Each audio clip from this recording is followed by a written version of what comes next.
शुक्लांबरधरं विष्णुं शशिवर्णं चतुर्भुजं प्रसन्नवदनं ध्यायेत् सर्वविघ्नोपशान्तये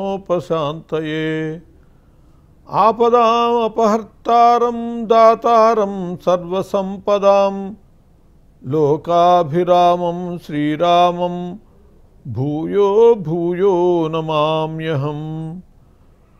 बुद्धिर्बलं यशोधैर्यं निर्भयत्वमरोगता अजाड्यं वाक्पटुत्वं च हनुमत्स्मरणात् भवेत्। యోగి ప్రేక్షకులకు స్వాగతం। మనం ధర్మపథంలో ఉన్నాం।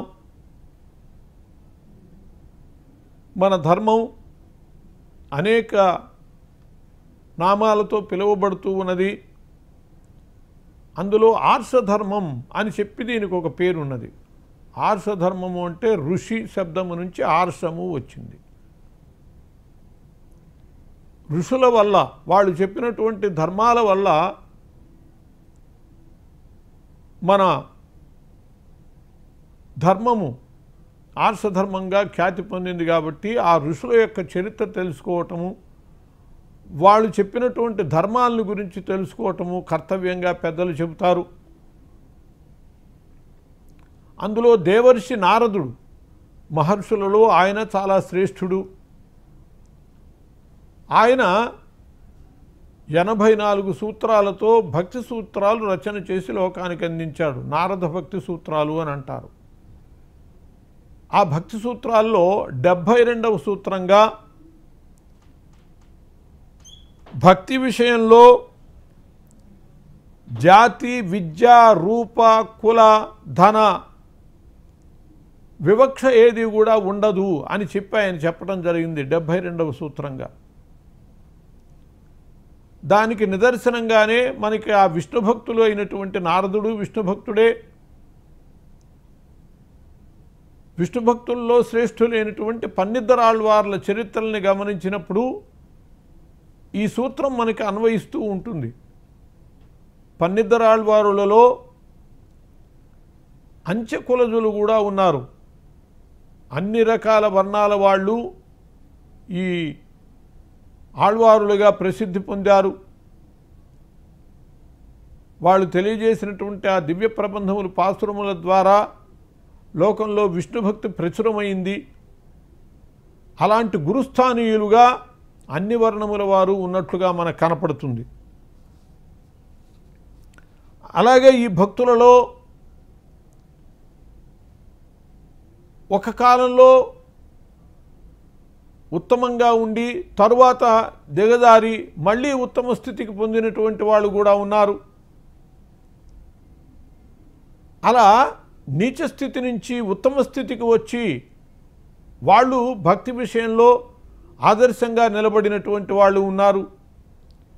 ఇలా భక్తికి ఆ పరిణతి ముఖ్యం। అంత క్రితం వాళ్ళు ఏదైనా తక్కువ జాతి వాళ్ళ తక్కువ రకమైనటువంటి ప్రవర్తన గల వాళ్ళ ఇది కూడా చూడక్కర్లేదు అని చెప్పి మనకి తెలియజేస్తుంది। భక్తి తత్వాన్ని గురించి వచ్చినప్పుడు అందులో తొండరప్పుడి ఆళ్వారు గారి చరిత్ర చూసినప్పుడు మనకి ఇటువంటి విధానం కనపడుతుంది। ఆయన ఉత్తమ బ్రాహ్మణ వంశంలోనే పుట్టారు। చోళ దేశంలో కుంభకోణం దగ్గర మన్నంగుడి ప్రాంతంలో పుట్టినటువంటి వాడు।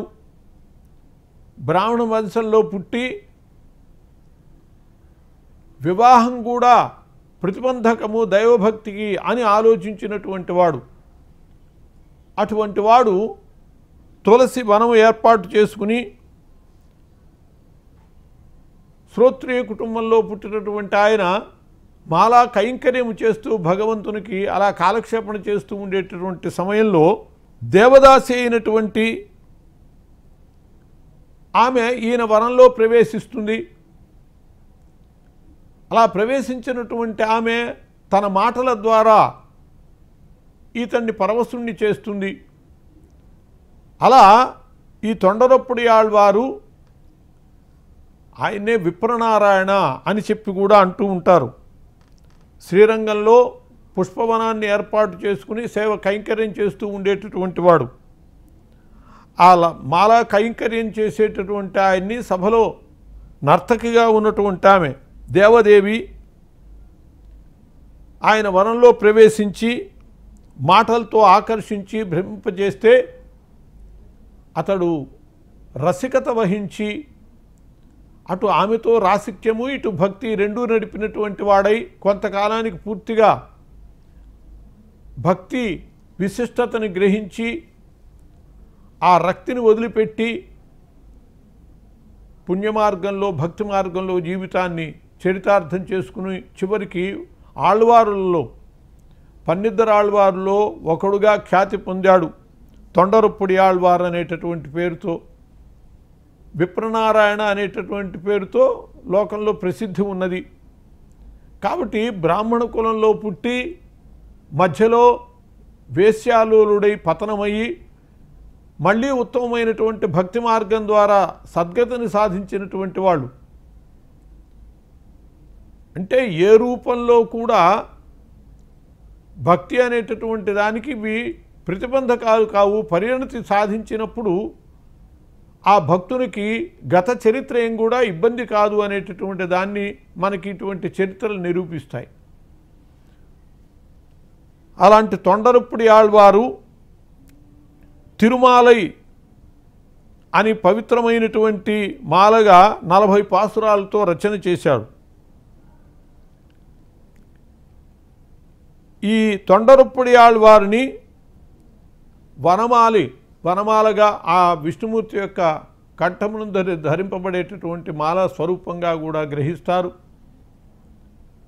అలా జాతి విచక్షణ లేకుండగా భక్తి విషయంలో అందరూ కూడా అర్హులే అనేది నారదుడు చెప్పినటువంటి సూత్రానికి మనకి నిదర్శనంగా కనపడుతుంది. జాతే కాదు, లింగ వివక్ష కూడా లేదు. స్త్రీ పురుష అనేటటువంటిది రామాయణంలో కనపడేటువంటి శబరి వృత్తాంతం మనకు అందుకు నిదర్శనం.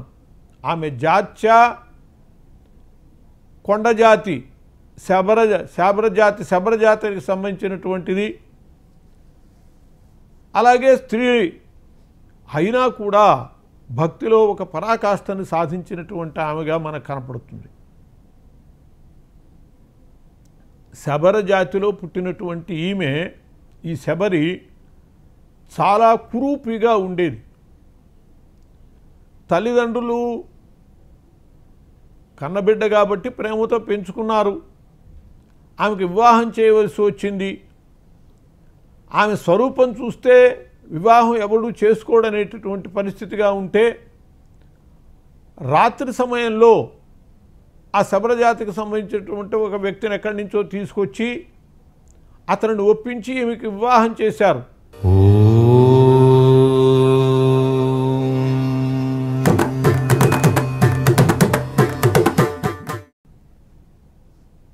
మనకి విద్యుత్ సౌకర్యం ఉన్నట్లుగా వాళ్ళకి ఆ సమయంలో ఉండదు కాబట్టి ఆ చీకట్లో అతడేమి గుర్తించలేదు, వివాహం చేసుకున్నాడు. వెంటనే అతని వెంట కాపురానికి పంపారు. ఆ శబరి వెళుతూ ఉన్నది. కొంత దూరం వెళ్ళేటప్పటికి తెల్లవారింది. తెల్లవారాక అతడు ఉబలాట పడ్డాడు. పెళ్ళాన్ని చూడాలనేటటువంటి ఉబలాటంతో వెనక్కి తిరిగి చూసేటప్పటికి భయంకరమైనటువంటి నల్లటి రూపం, చాలా వికృతమైనటువంటి రూపంతో కనపడ్డది. అతడు ఈమె యందు ఇష్టము లేనటువంటి వాడై ఆమెను అలాగే ఆ అడవిలో వదిలేసి వెళ్ళిపోయాడు. అటు తల్లిదండ్రులు ఇతనితో పంపించేసారు. వాళ్ళకి దూరమైంది, కట్టుకున్నటువంటి వాడికి దూరమైంది. ఇక తన బతుకేమిటి అని చెప్పి విచారిస్తూ ఉండేటటువంటి సమయంలో మతంగ మహర్షి చూశాడు. మతంగ మహర్షి చూసి, అమ్మా ఎవరు నువ్వు అని అడిగితే ఆమె చెప్పింది, నేను ఇట్లా శబర కన్యని, నా గతి ఇట్లా పట్టింది మహానుభావ అని చెప్పి జరిగిన చరిత్ర చెబితే అతడు చాలా కరుణామయుడు మతంగ మహర్షి. ఈమె యందు దయగలిగినటువంటి వాడై తన బిడ్డలాగా ఆమెను చూసుకోవటానికి, అమ్మా నీకు ఏ భయము లేదు, నిశ్చింతగా నా ఆశ్రమ ప్రాంతంలో నువ్వు ఉన్నటువంటి ఆ మనులకి సపర్యలు చేసుకుంటూ కాలక్షేపణ చేయవలసింది అని చెప్పి ఆమెను తీసుకొచ్చి ఆశ్రమ ప్రాంతంలో ఉంచాడు. ఆమె కూడా తన ముఖము చూపించకుండగానే కావలసినటువంటివన్నీ మునులకి అవి సమకూర్చి చాటుగా మాటుగా ప్రవర్తిస్తూ ఉండేది. ఎందువల్లంటే తన యొక్క భయంకరమైన రూపాన్ని గురించి అటువంటి భావన ఆమెకు కూడా ఉండేది. చాలా కాలం గడిచింది. మతంగ మహర్షి పెద్దవాడైపోయాడు. మతంగ మహర్షి తన యొక్క ఈ పాంచభౌతిక శరీరాన్ని చాలించదలుచుకున్నటువంటి వాడై శబరితో చెప్పాడు, అమ్మా నువ్వు వృద్ధురాలు అయ్యావు, నేను వెళ్ళిపోతున్నాను, నా పాంచభౌతిక శరీరాన్ని వదిలి వెళ్ళిపోతున్నాను, నువ్వేమీ దిగులు చెందకండగా ఈ వార్ధక్యాన్ని ఇంకా కొంతకాలం భరించు. శ్రీరామచంద్రుడు వస్తాడు, వచ్చి ఈ వనప్రదేశానికి వచ్చి నిన్ను దర్శిస్తాడు, నీ సేవలు అందుకుంటాడు, దానివల్ల నువ్వు చరితార్థురాలు అవుతావు, అప్పటిదాకా ఉండవలసింది అని చెప్పి మతంగ మహర్షి చెప్పి ఆయన దివ్యధామం చేరాడు. శబరి అలాగే శ్రీరామచంద్రుడి కోసం నిరీక్షిస్తూ ఉన్నది. వాల్మీకి రామాయణంలో కంటే రామచరితమానస్సులో తులసీదాస చరిత్రలో శబరి గాథ ఇంకా కొంత ఎక్కువగా కనపడుతుంది. ఎంగిలి పండ్లని పెట్టటము అది కూడా మనకి వాల్మీకి రామాయణంలో కనపడదు. రామచరితమానస్సులో ఇతర గ్రంథాల్లోనే కనపడుతుంది. ఆ రాముని యొక్క రాక కోసం నిరీక్షించింది ఆమె. ఆమె భగవంతుడు భక్తితో భక్తులు ఎలా తనని ఆకాంక్షిస్తారో అట్లా భక్తుల యందు కూడా ఆయనకు అటువంటి ప్రేమాదరాలు ఉంటాయి. ఏ యథామాం ప్రపద్యంతే తాం తథైవ భజామ్యహం అని చెప్పి కృష్ణ పరమాత్మ భగవద్గీతలో చెప్పాడు. శబరి ఎంత ఆరాటపడ్డదో భగవంతుడు శ్రీరామచంద్రుని యొక్క దర్శనం కోసమని గురువుగారు చెప్పినటువంటి రీతిగా ఆ రామదర్శనం చేసుకుని జన్మ చరితార్థం చేసుకుని ఈ తనువు చాలిద్దాము అనేటటువంటి ఆసక్తితో ఎంతగా ఎదురు చూస్తుందో అంతటి అనుగ్రహభావము శ్రీరామునికి కూడా ఉన్నది. శబరిని తనకి తన దర్శనం ఇవ్వాలి, శబరిని చూడాలి, ఆమె యొక్క ఆతిథ్యం పొందాలి అని. దండకారణ్య ప్రాంతంలో అనేక మంది మునులు ఆయన ఆహ్వానించారు తమ గృహాలకు వచ్చి పావనం చేయవలసిందని చెప్పి. కానీ ఆయన అందరిళ్ళకి వెళ్ళలేదు. శబరి ఇంటికి వచ్చాడు. ఆమె ఆయన కోసమని ఫలాలు సిద్ధం చేసింది. అవి బాగున్నాయా లేదా అనేటటువంటి చూసి ఆయనకి ఇవ్వాలి. తీయనైనటువంటి ఫలాలు మాత్రమే శ్రీరామునికి మహానుభావునికి సమర్పించాలి అనేటటువంటి లక్ష్యంతో ఆమె కొరికి ఎంగిలి చేసి తీపిగా ఉన్నవి మాత్రమే శ్రీరామునికి సమర్పించింది అని చెప్పి మనకి వాల్మీకి రామాయణేతర గ్రంథాలలో కనపడుతుంది. అలా ఒక శబర కన్య అయి, శబర జాతి స్త్రీ అయి, అందులో స్త్రీ అయి కూడా జాతికి నిమ్న జాతి. లింగము చూద్దామా, లింగ వివక్షతో స్త్రీలింగము అయినా కూడా భక్తురాలుగా శబరి ఒక ఉన్నతమైనటువంటి స్థానాన్ని సాధించగలిగింది. కాబట్టి భక్తి విషయంలో నారద మహర్షి చెప్పినట్లుగా ఏ వివక్ష లేదు. ధనికులు పేద అని కానీ, పురుషుడు స్త్రీ అని కానీ, విద్యావంతుడు విద్యాహీనుడని కానీ, చాలా ముగ్ధ భక్తితో ఉన్నటువంటి వాళ్ళు చాలామంది విద్యావిహీనులే. అయినా కూడా భక్తిలో వాళ్ళు చాలా గొప్ప పరాకాష్ఠనంది ఉన్నారు. అలా మనకి వాళ్ళ యొక్క దివ్య చరిత్ర కనపడుతుంది. ఇటువంటిదే మనకి తిరుమలలో కూడా ఒక చక్కటి గాథ. బోయ జాతి వాడే బోయ వసువు అని చెప్పి ఉండేవాడు. అతడు తన భార్య అయినటువంటి చిత్రావతితో కలిసి తిరుమలలో ఉండేవాడు. తిరుమల వనప్రదేశాల్లో ఉంటూ జాతికి బోయేవాడు. వాళ్ళు సహజంగా జంతువుల్ని చంపి వాటి మాంసం తింటూ కాలక్షేపణ చేస్తారు. కానీ భక్తి తత్పరత కలిగినటువంటి ఈ బోయ కేవలం శాకాహారంతోనే కాలక్షేపణ చేస్తూ ఆ భగవంతుడిని సేవించుకుంటూ ఉన్నాడు. తను ఉన్నటువంటి ఆ గుడిసెకి పక్కనే ఒక చెట్టు కింద ఉన్నటువంటి రాయికి దానికే నామములు పెట్టి దాన్నే విష్ణు స్వరూపునిగా భావించి సేవిస్తూ ఉన్నాడు.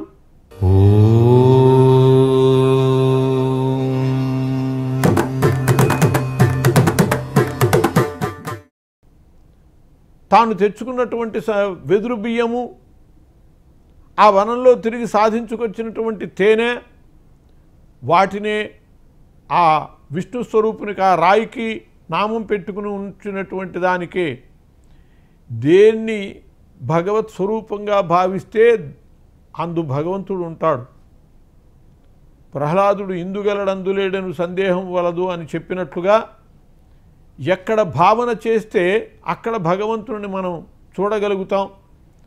అట్లా ఈ బోయవాడు ఆ వెదురు బియ్యముతో అన్నం సిద్ధం చేసి తేనెతో కలిపి ఆయనకి నివేదన చేసి దాన్నే ఆహారంగా స్వీకరిస్తూ ఉండేవాడు.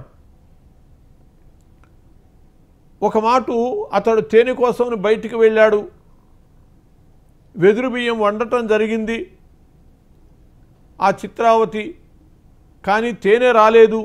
అనుకున్నటువంటి సమయం దాటుతోందని చెప్పి అతని యొక్క కుమారుడు, ఆ బోయవసువు యొక్క కుమారుడు భగవంతునికి నివేదన చేశాడు. ఆ వెదురు బియ్యపు అన్నాన్ని నివేదన పెట్టాడు. ఇంతలోకే వచ్చాడు బోయ. వచ్చి కుమారుడు చేసినటువంటి పని చూసి చాలా కోపగించుకున్నాడు.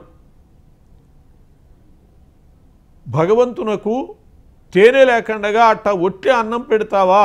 ఎంత దుర్మార్గుడివి నువ్వు, నిన్నిప్పుడే చంపేస్తానంటూ ఆయన కత్తి ఎత్తాడు. కత్తి ఎత్తేటప్పటికి విష్ణుమూర్తి సాక్షాత్కరించాడు. ఓ బోయ వసువా, నీ భక్తికి నేను చాలా మెచ్చుకున్నాను అని చెప్పి ఆ భక్తుణ్ణి బోయ వసువుని అనుగ్రహించటం జరిగింది. ఆయన యొక్క భార్యని కుమారుణ్ణి కూడా అనుగ్రహించాడు. భక్తి తత్పరత అక్కడ ముఖ్యం, ఏ కులము అనేటువంటిది కాదు. మహామహా రాజులు, గొప్ప గొప్ప వేదాంగవేత్తలు కూడా భగవత్ సాన్నిధ్యాన్ని, భగవత్ సాక్షాత్కారాన్ని పొందలేరు. అటువంటి సాక్షాత్కారాన్ని ఇటువంటి బోయవాళ్ళు, శబరి, బోయ వసువు, ఇటువంటి వాళ్ళు పొందగలిగారు అంటే భక్తి విషయంలో ఈ కుల విచక్షణ లేదు అనేటటువంటిది మనకి స్పష్టం అవుతుంది. ఇటువంటిదే జాతిలోనూ తక్కువయ్యి ఏ రకమైనటువంటి రక్షణ లేనటువంటి పరిస్థితి కలిగినటువంటి జనాబాయి చరిత్ర కూడా మనకు కనపడుతుంది. భక్త జనాబాయి, ఆమె నిమ్న జాతిది స్త్రీ కూడా. ఆ భక్త జనాబాయి చంద్రభాగా నదీ తీరంలో పాండురంగని అనుగ్రహానికి పాత్రురాలైనది. చంద్రభాగా నదీ తీరంలో పాండురంగని సేవతో చరితార్థులైనటువంటి భక్తులు చాలామంది ఉన్నారు. ఈ జనాబాయి ఒక మాట కార్తీక శుద్ధ ఏకాదశి నాడు తల్లిదండ్రులతో కలిసి పాండురంగ విఠలుని దర్శించటం కోసం వచ్చింది. అలా దర్శించింది ఆయన యొక్క ముక్తమోహన రూపాన్ని చూసి పరవశురాలైపోయింది. అపరిమితమైనటువంటి భక్తి తత్పరత కలదైంది. అలాగే ఆయన్ని దర్శిస్తూ ఆయన్ని కీర్తిస్తూ ఉండిపోయింది. తల్లిదండ్రులు అమ్మా వెళదాం రమ్మని చెప్పి అన్నారు, కానీ ఇంటికి వెళ్ళటానికి ఆమెకి మనస్కరించలేదు. తల్లిదండ్రులతో చెప్పింది, నేను రాను, నేను ఇక్కడే ఉంటాను, ఈ పాండురంగని సేవలోనే జీవితాన్ని వెళదీసుకుంటాను అని చెప్పి ఖరాఖండిగా చెప్పింది. వాళ్ళని పంపించేసేసింది. ఇక్కడ దేవాలయ పరిసరంలో ఉన్నది పాండురంగుని సన్నిధిలో, ఏమిటి చేయాలో తెలియదు. ఆ పరిస్థితుల్లో నామదేవుల వారు చూశారు ఈమెని, అడిగారు, అమ్మా నువ్వెవరు అని చెప్పి, ఎందుకు ఇలా ఉన్నావు, ఏమిటి నీ పరిస్థితి అని అడిగితే ఆమె చెప్పింది, స్వామి నాకు ఆ రంగనాథుణ్ణి వదిలి వెళ్ళబుద్ధి కాలేదు, అందువల్ల నా తల్లిదండ్రులతో వెళ్ళిపోకుండా నేను ఉండిపోయాను. మీ అనుగ్రహం మీ ఆశీస్సులు నాకు కావాలి అని చెప్పి ప్రార్థించింది. నామదేవుల వారు ఆ జనాబాయి యందు చాలా ఆదరం పొందారు. అమ్మా, నిన్ను నేను ఇబ్బంది లేకుండా కుమార్తెగా చూసుకుంటాను అని చెప్పి ఆమెను తీసుకువెళ్ళి తల్లికి అప్పచెప్పారు. అమ్మా, ఈ భక్తురాలు కూడా మనతో ఉంటుంది అని చెప్పి అలా ఉంటూ ఉన్నది. ఒకరోజు పెద్ద గాలివాన వచ్చింది. గాలివాన వచ్చి వీళ్ళకి సంబంధించినటువంటి గృహం పైకప్పు లేచిపోతూ ఉంటే పాండురంగడు తన చక్రాన్ని అడ్డు వేసి మళ్ళీ ఆ కప్పుని సరిచేసి వెళ్ళటం ఆమెకు దర్శనమైంది. ఆమె చాలా ఆశ్చర్యచకితురాలైంది. ఆ నామదేవుని యొక్క మహిమని ఆ రూపంలో గుర్తించింది. ఒకప్పుడు జ్ఞానదేవుడు, కబీరదాసు మొదలైనటువంటి వాళ్ళందరూ కూడా ఈ నామదేవుని ఇంటికి వచ్చారు. వచ్చేటప్పటికి ఆ సమయంలో జనాబాయి పక్కనున్నటువంటి ఆమెతో తగాదాలాడుతోంది. ఏమిటి తగాదా అంటే, నేను చేసినటువంటి పిడకల ఆవు పిడకల్ని పక్కావిడ తీసుకున్నది అని చెప్పి ఆమెతో తగాదాలాడుతుంది. ఆ పిడకలు నావి అని చెప్పి వీళ్ళు చూశారు ఈ వాదనంతా కూడా. కబీరదాస్ అన్నాడు, అమ్మా జనాబాయి, ఆ పిడకలు నీవంటావు, ఆవు పేడతో చేసిన ఆమె చేసిన పిడకలు నువ్వు చేసిన పిడకల్లో తేడా ఏం తెలుస్తుంది, నువ్వెందుకు అట్లా తగాదలాడతావు, అవి నీవి అని అంటే, అప్పుడు జనాబాయి చెప్పింది, మహానుభావ, నేను నా పాండురంగనాథుణ్ణి స్మరిస్తూ ఆ పిడకల్ని చేశాను. కావలిస్తే ఆ పిడకల్ని మీ చెవి దగ్గర పెట్టుకుని వినండి, పాండురంగ శబ్దం వినపడుతుంది అని చెప్పి ఆ పిడకని తీసుకొచ్చి ఇచ్చింది. కబీర్దార్ చెవి దగ్గర పెట్టుకుంటే పాండురంగ పాండురంగ పాండురంగ పాండురంగ అనేటటువంటి శబ్దం దానిలోంచి వస్తుంది. చాలా ఆశ్చర్యచకితుడయ్యాడు. ఈ జనాబాయి ఎంత భక్తి తత్పరత గలది అని చెప్పి ఆమె యొక్క భక్తి తత్పరతని మెచ్చుకోవటం జరిగింది. ఇలా భక్తి అనేటటువంటి విషయంలో నారదుడు చెప్పినటువంటి సూత్రాల ప్రకారము కుల విచక్షణకి తావులేదు, ఏ విచక్షణకి తావులేదు, భక్తికి అందరూ అర్హులే అని చెప్పి మనకి అర్థమవుతుంది. అందులో ఎంతోమంది భక్తులు వాళ్ళ యొక్క చరిత్ర ద్వారా ఈ నారదుని యొక్క సూత్రాలు మనకి నిరూపితమవుతూ ఉంటాయి. అందువల్ల భక్తి ఎలా ఉండాలి, నేను అర్హున్నా కాదా, ఈ ప్రశ్న లేకుండా నారద మహర్షి చెప్పినటువంటి ఆ భక్తి సూత్రాలని అనుసరించేటట్లయితే ప్రతి వాళ్ళు ఆ భక్తి మార్గంలో గమ్యాన్ని చేరుకోగలుగుతారు, ఆ పరమపదమును పొందగలుగుతారు అని చెప్పి మనకి నారద సూత్రాల ద్వారా మనకు అర్థమవుతుంది. స్వస్తి.